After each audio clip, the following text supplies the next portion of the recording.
I think you have to be prepared to sort of go where your work and your life takes you.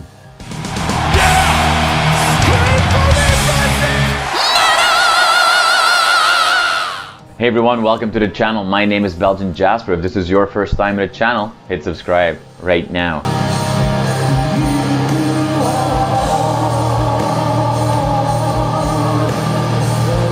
Devin, thank you so much for your time today. Yet again, exciting times. Maybe I should start by saying, saying I'm sorry because I am one of those people that asked you for a selfie in the Graspop artist backstage area in the summer, and I know that being asked for selfies and being considered a rock star is maybe not your most favorite part of playing festivals and all the kind of good stuff. Right. But I'm I trying do to remember appreciate. Graspop.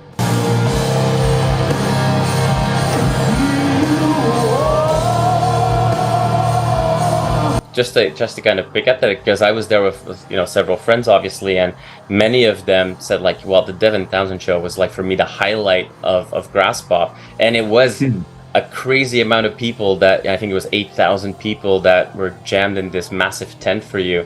And on a festival that is so varied like Graspop, and there's so many different people, a lot of people in that tent probably saw you for the first time, but getting such a response from the audience. Is that something that can still surprise you on a festival? Sometimes. I mean, it's like I've been doing it for so long that I like, if I'm going to play shows, I like people there. That really helps. It helps. Right? Yeah. But it's also, I think I'm pretty aware of what the brand of me represents in the long run. So, So typically I cater to the people who want to see it, and it doesn't enter my perspective too much to take that much further. So I think it was another show in a lot of ways, but a good one. Plus, I also have to say that without my glasses, I can't see shit. So when I take them off, as I need to do when I'm singing, or else they'll fall off. It's it's a show, and I remember Graspop being good this year, and I remember Hellfest being good this year. Yeah. But I also remember in years gone by, Graspop not being that great and Hellfest not being that great. So it's luck of the draw, right?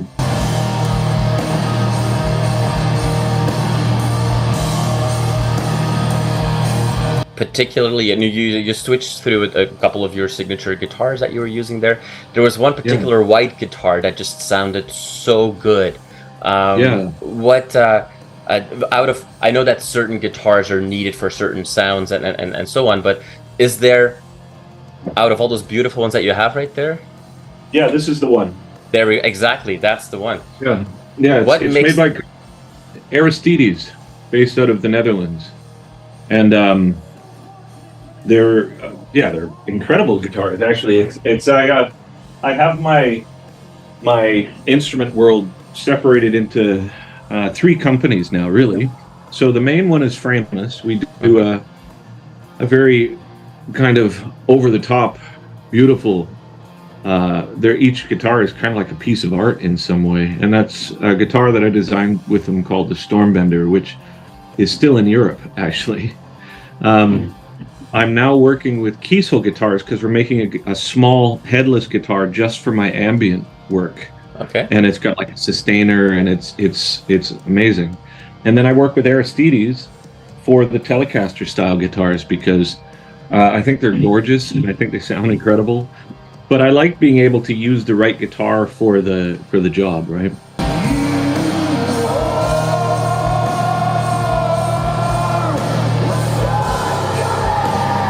For somebody that is, obviously known for having a very eclectic catalog, are we seeing there only a small fraction of the guitars needed to bring that world to life, or no, not at all.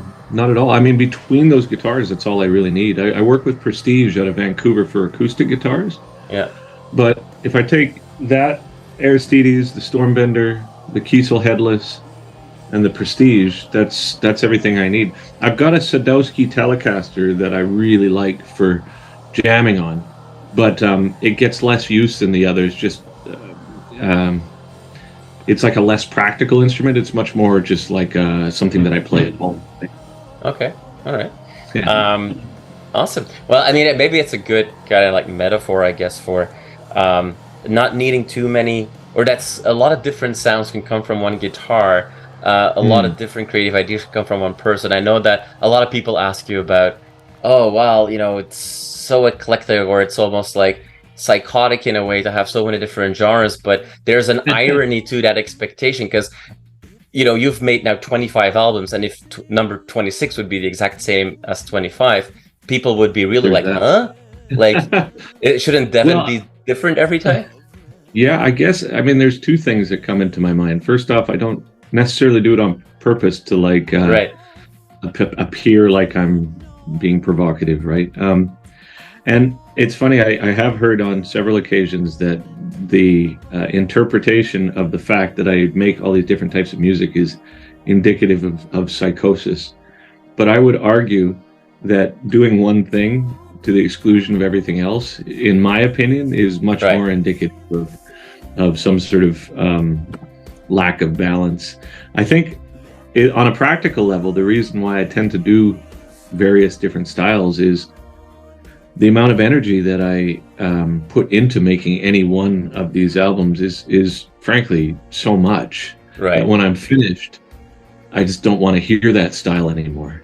So what tends to happen is the next thing I do is very different, just because I love music so much and I love to create so much, but I get sick of it, right? Like working, deconstruction or Lightwork or puzzle or Ziltoid, anything, strapping, any of this stuff. By the time I'm finished that record, I want to be as far away from that sound for the next thing that I do and get, right?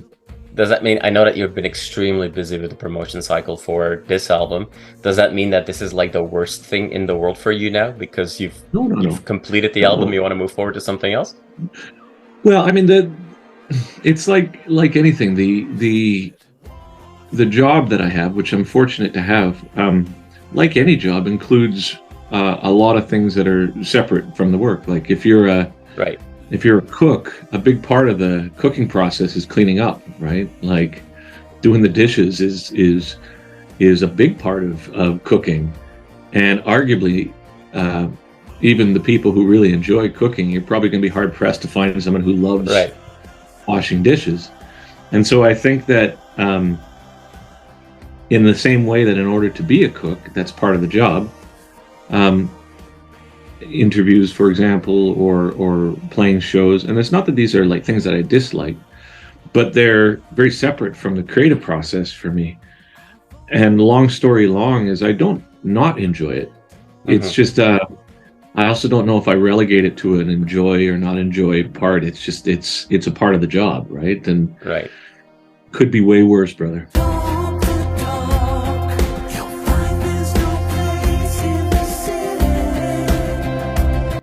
It's interesting to me that the process of accepting where you are, regardless of what it means, as being controversial, is interesting to me, because I think most people I know in my life, whether or not they're musicians, I was talking to a buddy of mine this morning. We were going for a walk, and 5 years ago, my whole social network was different. Like, there was a whole group of people, like the 5 people that were closest to me, other than a few, was very different back then. But then your life changes, your interests change, or you have kids, or you go through trauma, or anything, and then you just find that now I'm here. And I think that when I was younger, I spent a whole lot of time analyzing what it meant to be there, or why I was there, or what does it mean to be where I was. But I feel recently that's kind of shifted, and it's like the truth of these moments are much more about what it is versus why it is, right? Yeah. It is. I'd like to go a little deeper on that, because it is so interesting that with many artists, but definitely with yourself, you know, a new release, and there's plenty of them.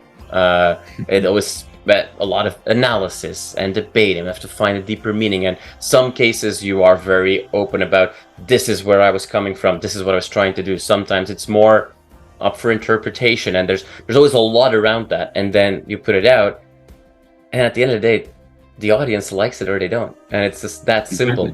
Exactly. Is that like a good like refresher for everybody, whether you're making the music or you're analyzing the music, to kind of like, it's really simple. People like it or they don't like it.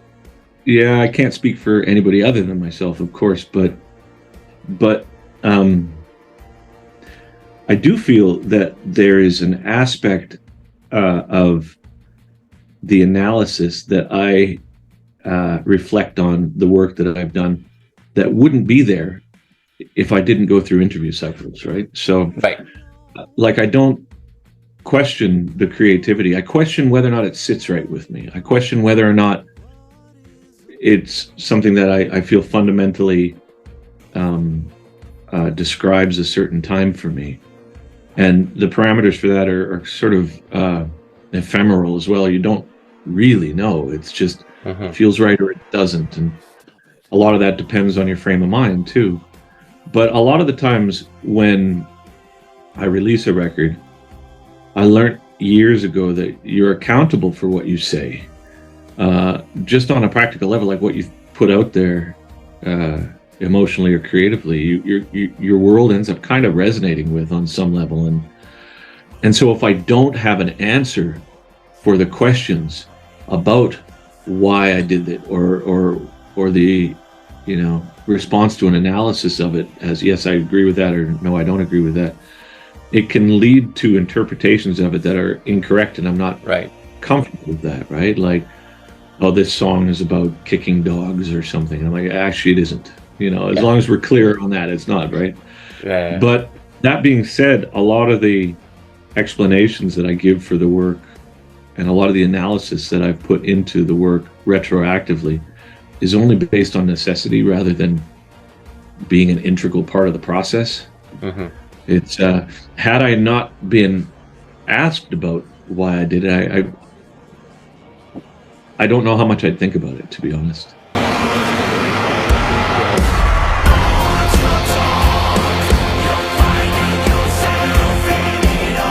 You know, you'll hear bands say like, oh, we've got 5 albums now, it's really hard for us to make a set list because we want to give every album some time in the spot list. Right.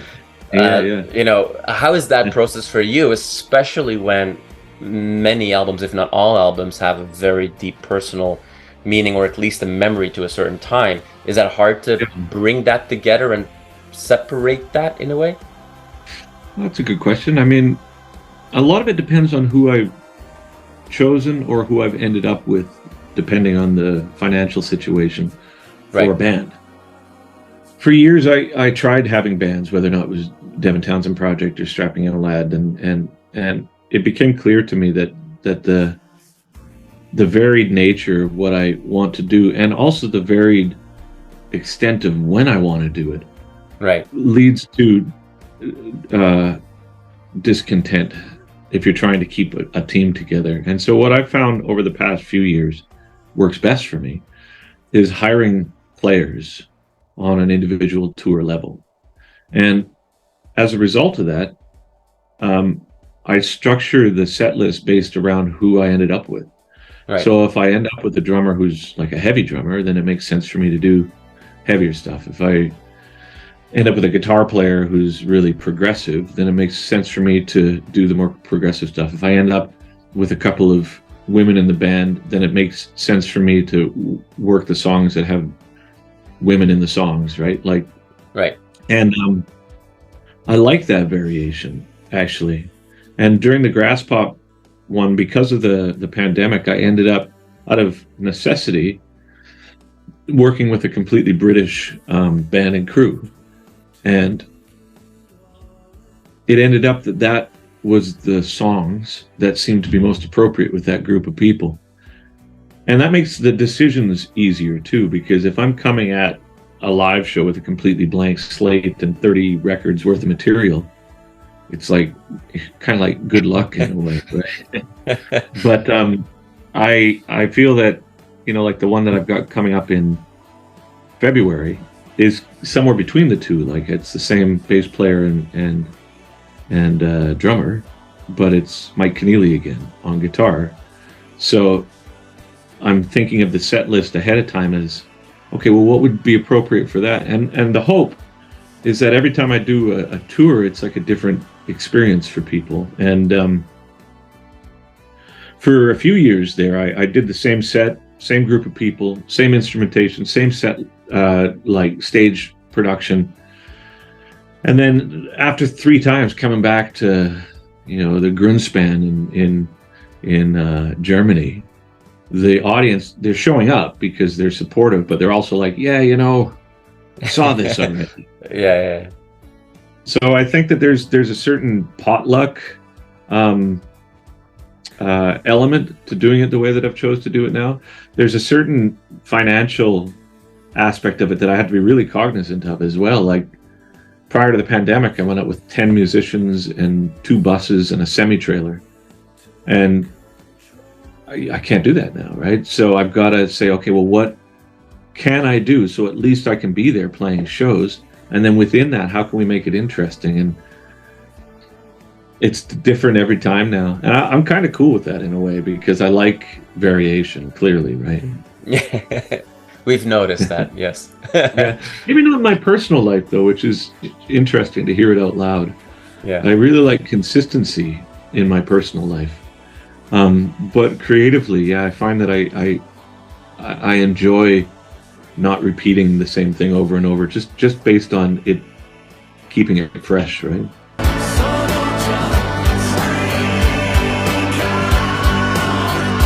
Lightwork turned out to be at least for me as the listener and experience, a colorful, a warm album. I know that it is you've mentioned in other interviews that it is a bit of a reaction to some of the darker times for you personally, but the world obviously went through a lot of darker times. We've seen, Sure. interestingly enough, the vast majority of albums coming out are darker or heavier lyrical themes than we've seen some bands do before. So for you, it was, I have to do it the other way around to balance this out.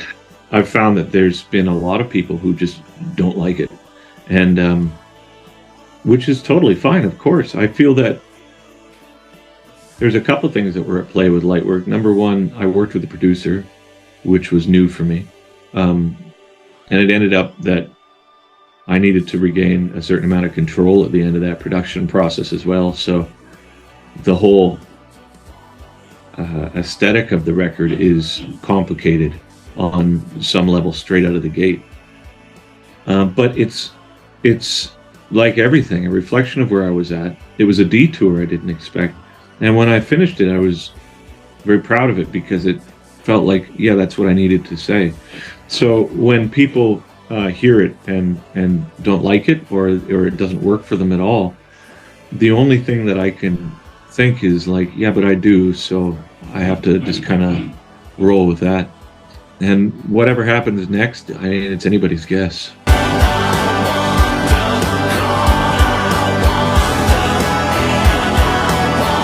Based on your rhythm, I kind of have an expectation that by the end of this interview, you've already finished the next album. But I've got two in mind. But I've been so busy renovating a house and moving and everything that I have had to relegate a lot of my personal energy into things like that, like installing toilets and putting in floors and ceilings and things like that. Things that there's a creative aspect to it as well, and there's a lot of learning that goes into it. And I find that I'm okay at it for the most part, right? But I'm so much of a monotasker that until that's finished, it's hard for me to really gain momentum with what I'm doing next creatively. But I've got, like you'd suggest, I've got a lot of ideas, right? So we'll see which one takes pole position. Okay. Well, maybe we'll see an album about another alien coming to fix toilets on Earth. Maybe he needs to, he needs to have a name. There you go. Well, with stuff like, obviously, a small reference to Ziltoid, but Sure. with all these different things, and probably the most out there project that you've done is also one quite recent with the puzzle. When you look at this, and sure, at the end of the day, people like it, people don't, but stories about coffee drinking aliens and flatulence have brought you to the Royal Albert Hall. So there's clearly an audience. Is there for you a line in the sand from a music perspective? Of course. Yeah. I don't like cruelty. I'm not a huge fan of using the skill set that I have to make people feel bad at this point in my life. I'm not into sexism. I'm not into racism. I'm not into politics. It's like these things, some of those things are lines in the sand, and some things are preference, obviously. Puzzle was an interesting one. I feel like, for the most part, the output that I've generated over the past couple of years with Puzzle and Lightwork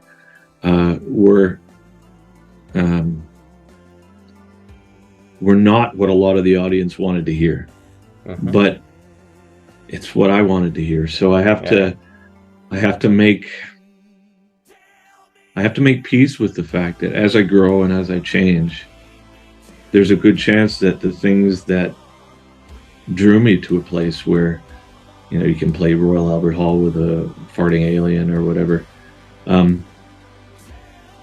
maybe that just doesn't keep going, right? And if that means a smaller audience, and if that means people like it or a new group of people, and then the old guard sort of disappear, like any artist, you've got a choice to make, like whether or not you're okay with that, and you make concessions for that in your personal life, or you're not okay with that, and you try and replicate things that you've already done. And choice for me is crystal clear, right? Like, onward.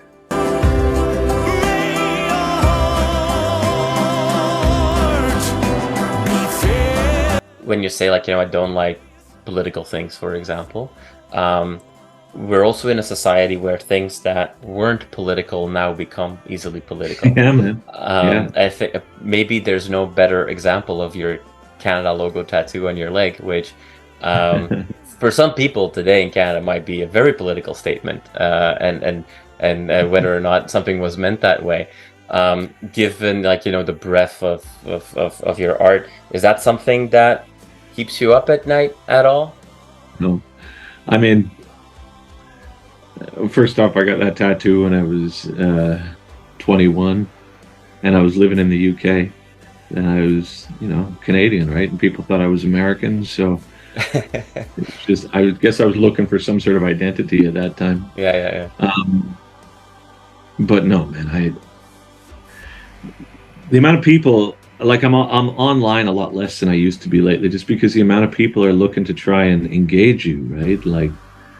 Like you put up a picture of anything, and people are writing either mean-spirited comments, or they'll come to your websites or your Twitter and take time out of their day to tell you how much they dislike what you're doing, or anything like these, right? Yeah.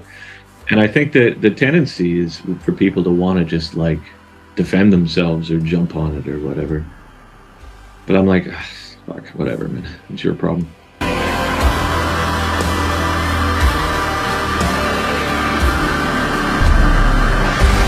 I think you have to be prepared to sort of go where your work and your life takes you. And as we've all discovered over the past couple of years, it can take us in ways that we would have never anticipated, right? And being open to the possibility that things are just going to be completely different from minute to minute also allows me to rationalize the differences in my creative output to people who maybe don't understand it. And I'm like, and if you think this is indicative of psychosis, then I'm going to have to just let you feel that way, And if after talking to me you still feel that way, then I don't know what to tell you, right?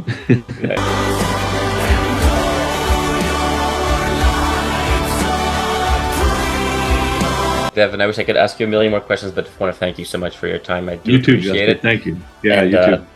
I hope to see you on that stage very soon. Have a wonderful time in your next interview. Thank you, my friend. Talk to you soon.